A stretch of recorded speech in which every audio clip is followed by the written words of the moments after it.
My name is Callie Brenson. I'm 29 years old. For my parents' 35th wedding anniversary, I drove 4 hours through a rainstorm with a gift box wrapped in ivory paper sitting on my back seat. I walked through the front door of that decorated house with my heart in my hands. And before I could even set the box down, my mother looked at me from across the room and said, "We didn't think you were coming. Your brother organized all of this." Then my father stood up, crossed the room, took the box from my hands, and set it outside on the porch railing, in the rain, in front of 43 people. I stood there for 3 seconds. Then I walked back out the front door, picked up my box off the wet railing, dried it with my jacket sleeve, and left. 3 weeks later, when they found out what was inside that box, what it represented, what it had cost me every single month for 4 years, and who had actually been keeping the electricity on, the heat running, and the water flowing in that house, my mother called me 7 times in 1 hour. But let me take you back to the beginning, because this story doesn't start with that anniversary party. It starts 4 years earlier, in a small mill town in western Pennsylvania, with a phone call that changed everything. Before we go any further, if you've ever been invisible in your own family while someone else got all the credit, drop a comment below and hit subscribe because what happens next will shock you. I grew up in Creston Falls, Pennsylvania. Population just under 6,000, depending on who'd moved away that year and hadn't come back. My father, Douglas Brenson, worked maintenance at the paper mill on the edge of town for 22 years. My mother, Renata, did bookkeeping part-time for two small businesses on Main Street and volunteered at the church every Sunday like it was a second job. And then there was my brother, Marcus, 3 years older than me, louder than a stadium, and the absolute center of gravity in our household. Marcus wasn't a bad person. I want to say that up front. What he eventually did wasn't born from cruelty. It was born from something almost worse: carelessness. The kind that only happens when someone has spent their whole life being told they're important without ever being asked to prove it. He had that laugh that filled every room and made people want to stay. He coached Little League for 2 summers, and the whole neighborhood knew his name. He told stories at dinner that made Dad spit out his coffee. When Marcus walked into a room, the room reorganized itself around him. That's just how it was.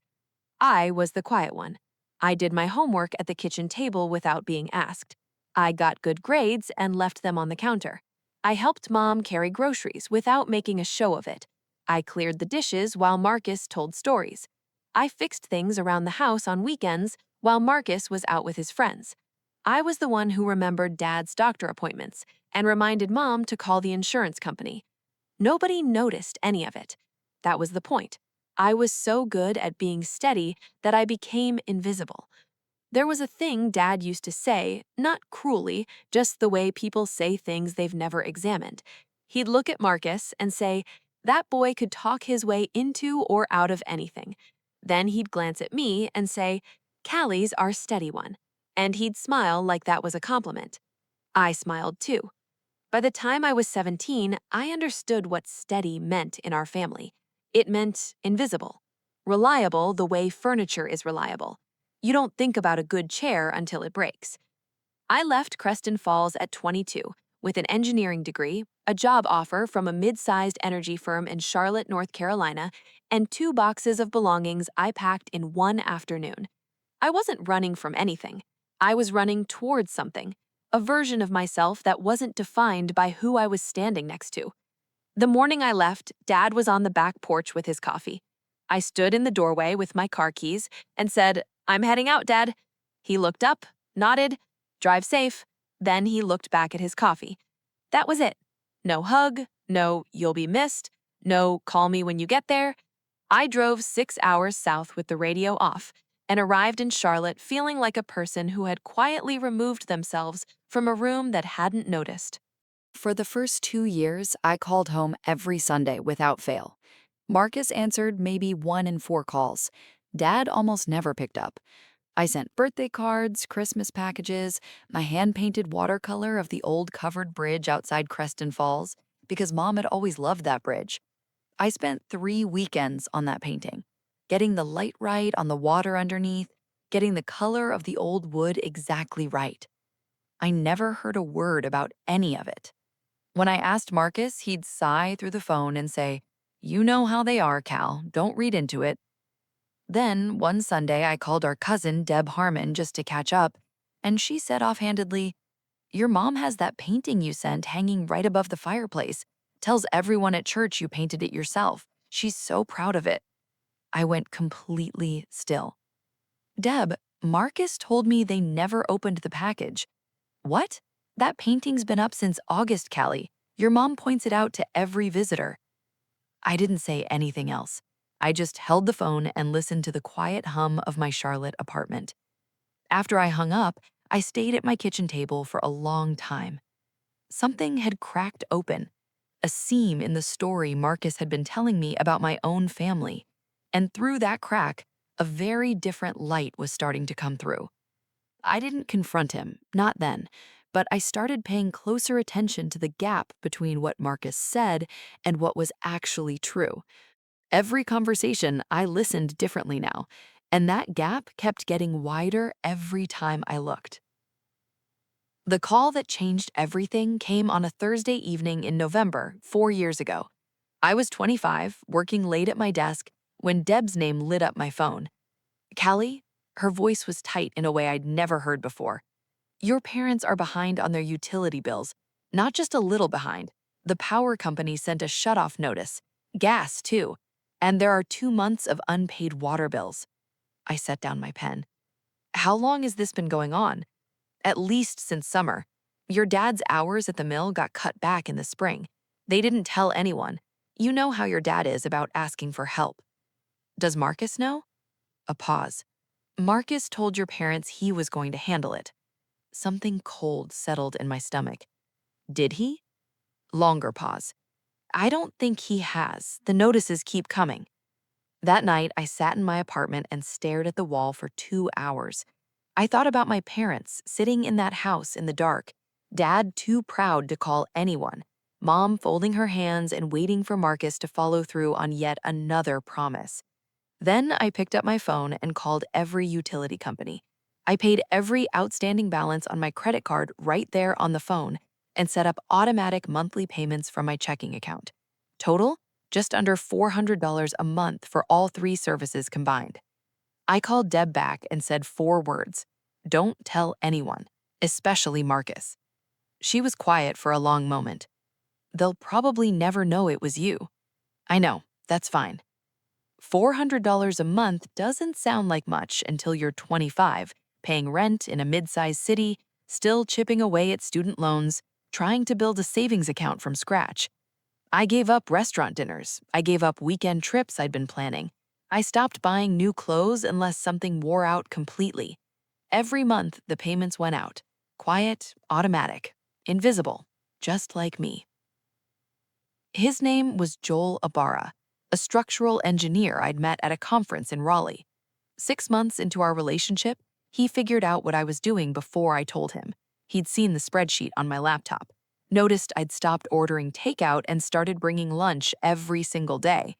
He sat down across from me one evening and said simply, "It's your parents' bills, isn't it?" I nodded. He didn't call me foolish. He didn't tell me I was wasting my money on people who didn't appreciate me. He said, "Okay, then let's make sure your emergency fund stays intact. Show me the numbers."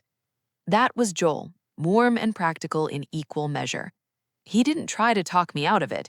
He just made sure I didn't drown in the process. For 4 years, I paid those bills. Every single month without fail, the electricity stayed on at 14 Birchwood Lane. The heat ran through every winter. The water flowed. And my parents had no idea it was me. But someone else did. And that someone had made sure they got every bit of the credit. About a year and a half into my payments, Deb called on a rainy Wednesday evening with that particular tone in her voice, the one that meant what she was about to say was going to cost me something. Marcus had told my parents he was paying the bills. Not helping, not contributing, paying everything. He'd made a whole speech at a family dinner, about sacrifice and responsibility and being the kind of son who showed up when it counted. My father had stood up, raised his glass, and said, "To Marcus, the one who never let us down." My mother cried happy tears, cousins applauded. $400 a month leaving my account in Charlotte, while my brother sat at my parents' dining room table and accepted a standing ovation for it. But it got worse. Marcus used this manufactured hero status to convince my parents to let him manage their finances. He got himself added to a joint bank account, got added to their insurance paperwork, became the person they called for every decision, every problem, every question about money or the house or anything that mattered. He built himself a throne out of my money and my silence, and my parents handed him the keys with gratitude in their eyes. Then Deb told me what Dad had said to his old coworker Frank at the Mills holiday lunch, word for word. Marcus is the one who kept this family standing. Callie's got her life down there. She's not really part of things up here anymore. I hung up, didn't speak to anyone for 2 days. The exclusions started small and became the whole pattern. Christmas. Marcus has a lot planned, might be crowded, maybe next year. Thanksgiving. Dad's not feeling great, keeping it low key. Mom's birthday. A text from Marcus. Small thing, don't want to make the drive stressful for you. But through Deb, I knew the truth. Every holiday, that house was full. Cousins drove in from Pittsburgh. The neighbors came for dessert and stayed until 11. Everyone was there. Everyone except me. Marcus had positioned himself as the gatekeeper of my own family. And it worked because, as far as everyone in Creston Falls knew, he was the reason the lights were on. I kept paying every single month. Joel asked one evening while we were on the couch, "When does this end, Callie?" I said, "When I know they're stable." "And then what?" I thought about that for a long moment. "Then I'll know I did the right thing." He was quiet. Then, "You've been doing the right thing for 3 years. The question is whether doing the right thing is enough when nobody sees it." I didn't have an answer for that. The last automatic payment processed on a Tuesday in early August. 4 years, 48 monthly transfers, nearly $20,000 from my account in Charlotte, North Carolina. The bills were current, the house was stable, nobody was sitting in the dark. And 10 days later, I found out about the anniversary party. I saw it on Instagram. Marcus had posted a photo of a handmade banner being hung across my parents' living room archway, getting everything ready for the most special night, family celebration, October 3rd. These two deserve the world. 40-something reactions, comments from cousins and neighbors and family friends. No message to me, no call, no text, not even a courtesy heads up. I called Marcus. He picked up on the third ring. "Hey, Cal. I saw the post. What time should I arrive?" A pause. The kind that tells you someone was hoping you wouldn't ask. "I wasn't sure you'd want to make the drive. It's my parents' 35th anniversary, Marcus." "I know, but Dad mentioned he didn't want any tension." "What tension? I'm their daughter." "Look, I'm just trying to make the night good for them. You've been gone a long time. People will have questions." "Let them ask. I'll be there." I hung up. My hands were shaking, but my voice had been completely steady the whole call, and that was the thing I held on to. That night, something hardened in me. Not bitterness, exactly, more like resolve. The kind that settles quietly into your bones and doesn't announce itself. I got up, went to my desk, and opened my laptop. The next morning, I called every utility company and requested complete account histories going back 4 years. Every payment, every date, every transaction. Then I called Deb. "I need everything documented," I said. "The real payment history." Deb went quiet. Then, "You're going, aren't you?" "I'm going." "And you're bringing proof?" "I'm bringing the truth." She didn't hesitate. "Then I'll be there too." I spent the following week assembling everything: account histories from all three utility companies, a typed summary sheet organized by month and year, my own bank statements with every outgoing payment highlighted in yellow. 48 months of evidence, clean and undeniable. Then I wrote a letter. 1 page, my own handwriting, 5 drafts. Not because I couldn't find the words, because I kept finding too many and had to take most of them out until only the ones that truly mattered were left. I put everything into a gift box wrapped in ivory paper, simple white ribbon. Ivory because that was the color my mother wore at her wedding.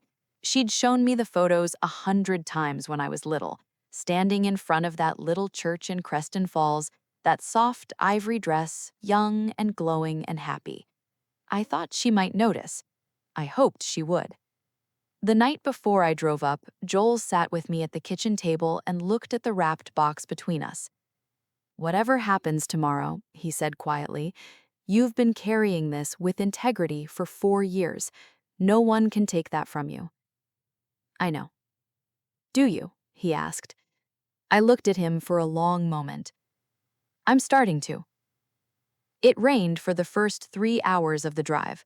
I drove with the box on the passenger seat, buckled in like a person. I stopped once outside Harrisburg for coffee, stood in the parking lot in the cold October air, and looked at my own reflection in the gas station window. 29 years old. Good job, a good man back home, a box of truth riding shotgun. I got back in the car and kept driving north. Creston Falls came into view at 5:15, the old water tower on the ridge, the mill chimney dark on weekends, the white church spire where my parents had gotten married 35 years ago. I turned onto Birchwood Lane at 5:23. Same green shutters, same concrete porch, same oak tree in the front yard turning amber in the October light. Streamers tied to the mailbox, orange and gold. A hand-painted sign in the front window, 35 years. Cars filled the driveway and lined both sides of the street. I counted 17 before I stopped counting. I parked around the corner, cut the engine, and sat. Through the front window, I could see shapes moving, could hear the layered hum of voices, laughter bubbling up from underneath everything else the way it does when a room is full and happy and celebrating. What if I walk in and nothing changes? What if I hand him 4 years of proof and he pushes it off the table anyway? I sat with that for 10 minutes. Let it breathe. Let it be real. Then I picked up the box, got out of the car, and walked toward the house. The front door was unlocked. The living room had been transformed. Tables pushed to the walls, covered in white paper tablecloths. Folding chairs borrowed from the church lined every available space. Flower arrangements on every flat surface. A banner stretching across the archway. Gerald and Renata, 35 years of love. A slideshow played on the television, photos of my parents through the decades. Their wedding, young and laughing on some beach in the early 90s. Christmases and cookouts and neighborhood birthdays spanning 35 years. I wasn't in many of the photos. The ones I was in, I was usually slightly to the side, almost out of frame. A few heads turned when I walked in, then a few more. Mrs. Cho from 2 houses down was first to speak. She'd known me since elementary school. "Callie? My goodness, how long has it been?" She said it warmly but loud. Conversations dimmed around her, like lights on a dimmer switch. I scanned the room until I found Deb near the kitchen doorway. The moment she saw me, her eyes dropped to the ivory box under my arm and then back up to my face. She knew exactly what I was carrying, what it meant, what was about to happen. We looked at each other across that full, noisy room. 4 years of keeping a secret passed between us in a single glance. She gave me the smallest nod, firm and absolute. I kept walking. Marcus was at the center of the room, the way Marcus always was at the center of every room. Champagne flute in hand, mid-sentence, and I caught the tail end of it as I moved through the crowd. And I just felt like this is what you do for family. You show up, you put in the work. That's what it means to be a son. He raised his glass. 35 years, Mom and Dad. I love you both. Applause. Raised glasses. Mom dabbing her eye with a napkin. Dad nodding from his chair like a king receiving tribute he'd long been owed. Then Marcus turned and saw me. His smile stayed on. That was the impressive part. Practiced and instant, not a flicker anyone else would have caught. He handed off his champagne glass and crossed the room fast but casual. When he reached me, he leaned close, voice low and controlled. "What are you doing here, Cal? I told you." "I came to give Mom and Dad a gift," I said. He glanced at the box. "You should have called ahead. Dad's going to—" "I'm here, Marcus." My voice was completely steady. "I'm staying." He started to say something else, but it was too late. My father had already turned in his chair and was looking directly at me across the room. My father's expression was not warm, not surprised. It was the look of a man who had made a decision and was not pleased to find it complicated. Jaw tight, arms folded, eyes flat and certain. I kept walking. I set the box on the table in front of them, right beside the anniversary cake with its gold-dusted lettering. "I know I wasn't on the invite list," I said, keeping my voice even, "but I'm your daughter and it's your 35th anniversary, and I drove 6 hours to give you this."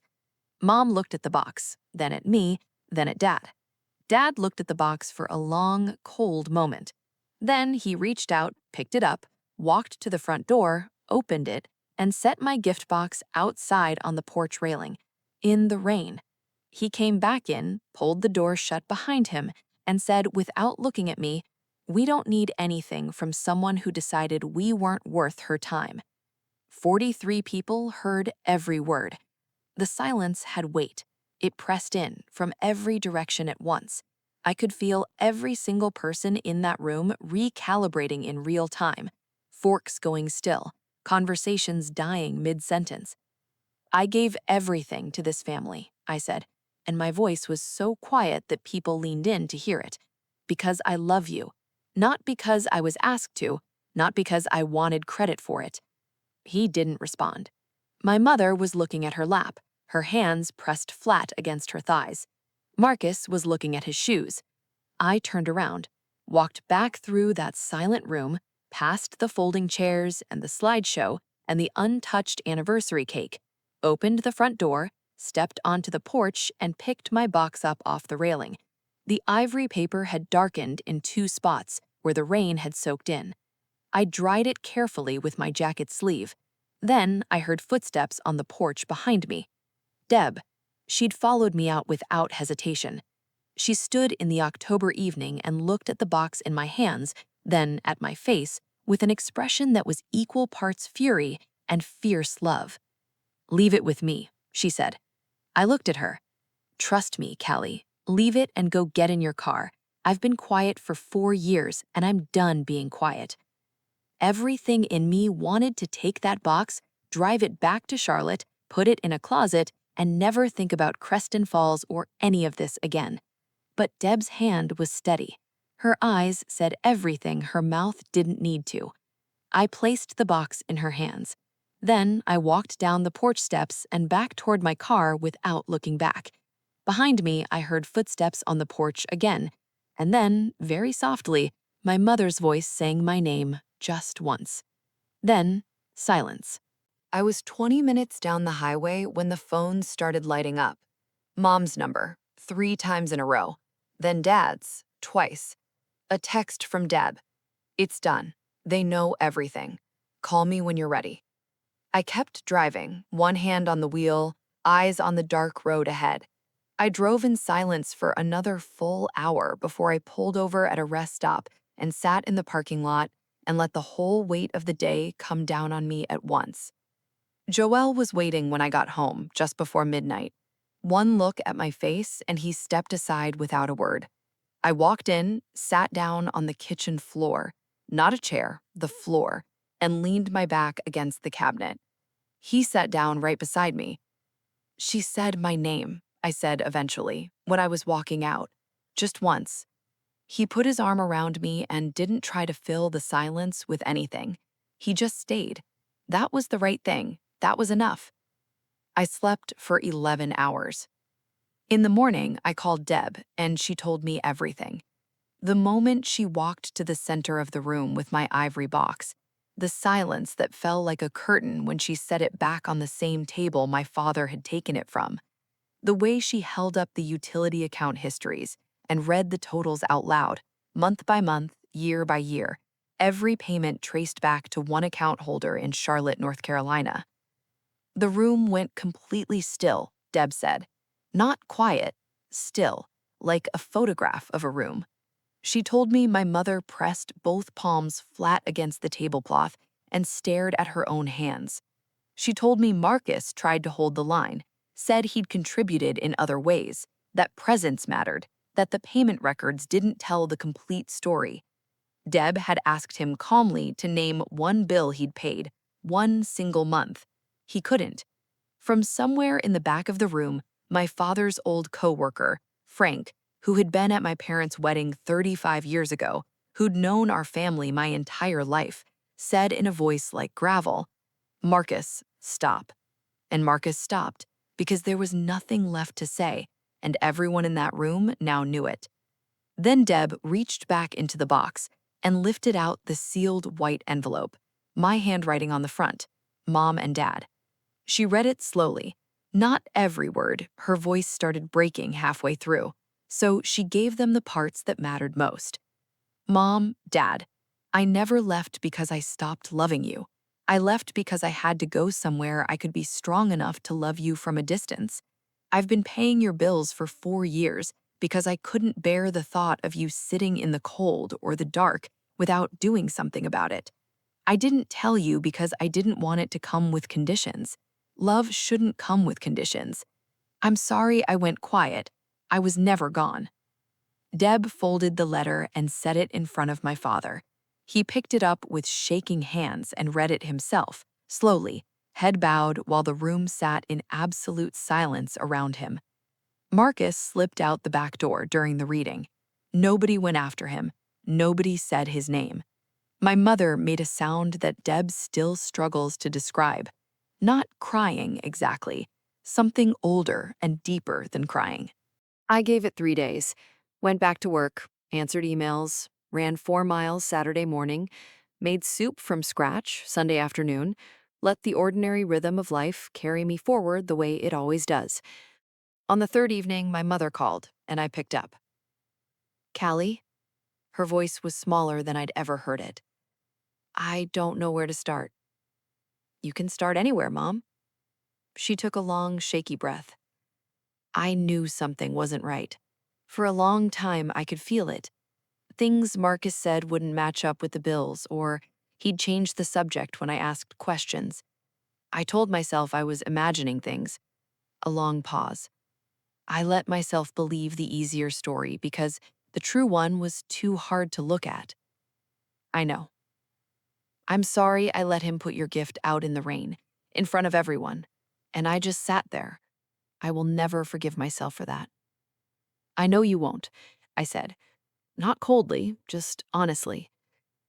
Did you mean it? She asked quietly. What you wrote, that you were never gone? Every single word. She cried. I let her. I didn't rush her through it or tell her it was okay when it wasn't okay. After a long while, she said, Your father wants to talk to you. He's been standing in the hallway for 20 minutes working up to it. I almost smiled. Put him on. Shuffling. Then my father's voice, deep and rough and stripped completely of its usual certainty. Callie. Hi, Dad. A long silence. I need you to know that I understand what I did. Not just the other night. Over years. I had the wrong idea about what it meant when you left. I let someone keep feeding me a story about you because it was easier than asking myself if I'd played any part in making you want to go. More honest words from my father in that 1 minute than I'd heard in 29 years combined. I let them land where they needed to. I left because I had to, I said finally, not because I stopped loving you. I know that now. You should have known it then. Yes, he said, just that one word. No defense, no qualification, no explanation. That plain and simple yes was what finally cracked something open in me. Okay, Dad.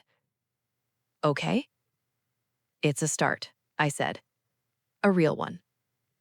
3 weeks later, my parents drove to Charlotte. They arrived Saturday morning in Mom's old green Subaru, both of them standing on my front walkway looking like they weren't quite sure of the rules of this new thing they were trying to build. Joel shook my father's hand and hugged my mother and brought them both inside like it was the most natural thing in the world. I was grateful for him in that moment more than I had words for. Mom had brought two things: a card she'd clearly rewritten several times. I could see the places where the pen pressure changed, where she'd gone back over certain words twice, and a framed photo she'd had boxed away for 7 years. The two of us at my college graduation, her arms around me from behind, me laughing at something off camera. Pure and unguarded joy on both our faces. I don't know why I kept it in a box, she said, setting it on my kitchen table. I'm putting it out now. I set it on the windowsill above my kitchen sink, where I'd see it every single morning. Before they left, I sat across from both of them at my kitchen table and said what needed to be said. I love you. That's been true the whole time. But I'm not going back to being the one who gives everything from a distance while someone else takes the credit. If this is going to be different, it actually has to be different, not just for a little while. Actually different. What do you need from us? Dad asked. Call me. Not when something's wrong, just because you want to talk. He nodded. Stop letting other people decide how I feel about this family. If you want to know something about me, ask me directly. Okay. And stop saying I abandoned you. I moved for work. That is not the same thing, and it never was. A long pause settled over the kitchen. You're right, he said. It's not the same thing. Mom reached across and put her hand on mine. We have a lot of ground to cover. We have time, but only if we actually use it. It's been 4 months. Dad calls every Sunday at 6 in the evening. He has not missed a single week. The first few calls were short and careful, like two people learning to walk in unfamiliar shoes. Then, one Sunday, he called and talked for 40 minutes straight about a wooden bench he was building for the back porch, how the joints kept coming out uneven and it was making him crazy. I sat on my own porch in Charlotte and listened to my father talk about wood joinery with more genuine investment than I'd felt in any conversation in years. It wasn't the topic. It was that he called. He chose to call. He wanted to share something small with me. That was the whole thing. Mom sends random texts now. A photo of the oak tree in full autumn color, the soup she made with my recipe. A message last week. Thought of you today when the first snow came. You always loved the first snow. She was right. I do. They're coming for Thanksgiving. Joel is cooking. Mom is bringing the pie she's been making since 1995 and has already informed me she won't be modifying it for altitude or any other reason. Dad has been texting Joel about woodworking projects, which neither of us saw coming, but which seems to be going genuinely well for everyone involved. Marcus sent a long group text to the family a few weeks after the party about being mischaracterized, about Deb having an agenda, about being the real victim of the evening. He said he hoped one difficult night wouldn't undo years of relationship. My father replied with 2 words, call me. Marcus didn't call. My parents quietly had an attorney review everything Marcus had access to: the joint account, the insurance paperwork, the documents he'd been given during the years he spent carefully positioning himself. They found things that were hard to look at. Nothing catastrophic, but enough to confirm that somewhere along the way, carelessness had crossed over into something more deliberate. They handled it quietly, removed his access, closed what needed closing, moved forward without drama. In Creston Falls, word traveled the way it always does.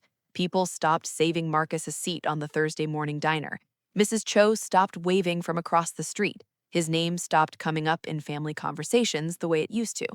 In a town of 6,000, silence is its own verdict.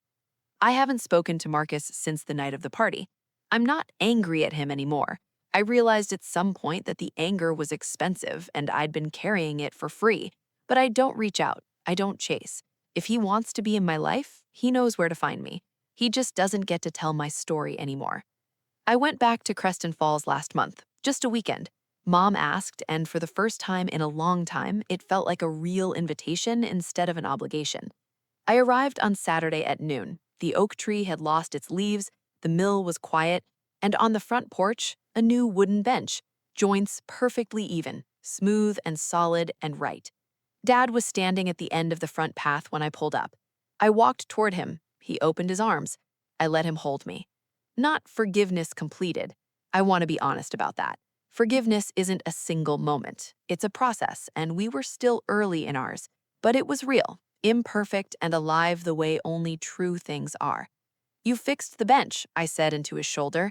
It took me 4 tries, he said quietly.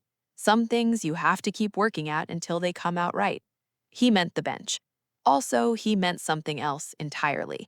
We went inside. Mom had made lunch. The kitchen smelled like the soups from my childhood. The graduation photo sat in a better frame on the windowsill above the kitchen sink, exactly where I'd put it. I sat down at that table where I'd done homework for 12 years and drank coffee from a chipped mug I recognized from childhood, and looked around at the ordinary details of the house that had lived in my bank account as a line item every single month for 4 years. The lights were on, the heat was running, the water was flowing, the house was standing. Not because anyone could see me holding it up, just because I could, and it needed to be held, and that was always enough reason. That's the whole story, not the version where everything becomes perfect. This isn't that kind of story. This is the version where a person spends 4 years being steady and quiet and invisible, and then one rainy October evening decides that invisible isn't the same as absent, and that the truth, when it finally comes out, is powerful enough to rewrite everything. Don't let anyone convince you that being quiet means you're weak. Don't ever let anyone else narrate your own story for you.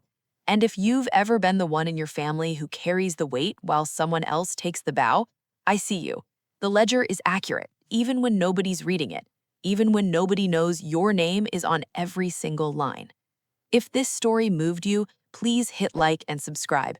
And if you know someone who's quietly carrying the weight for others, someone who's been told that the cage they're in is home, share this with them. Sometimes the most powerful thing is just seeing that there's a way out. I'll see you in the next story.